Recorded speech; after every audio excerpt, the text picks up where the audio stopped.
What is up, guys? Brittany here with Britt's Hobby Shop, and check this out. When I was at a restaurant, they gave me this $5 bill back in change, and look at it. Look at the serial number. This is a star note, guys, and I want to know if this is worth more than face value, if this is a rare dollar bill. So let's look this up in Star Note Lookup. All right, guys, so go to Google and type in Star Note Lookup.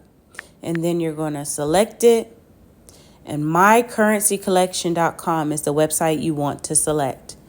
And we're going to scroll down now, and you want to change the denomination, the year, and then type in the serial number. So let's do that. So I changed it to $5. The year is 2013, and now I'm going to enter the serial number. Now you want to enter the letters as well as the asterisk on the ends. And then once you are done entering the serial number, you want to press look up your star note. And we're going to see if it's rare.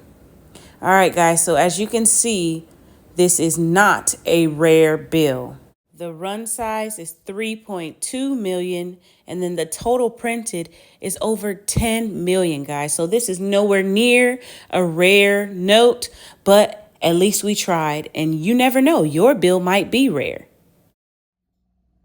All right, guys, so I hope you enjoyed this video. Don't forget to like, comment, and subscribe. Happy hunting. Make sure you check your dollar bills, and I'll see you guys in the next video. Peace.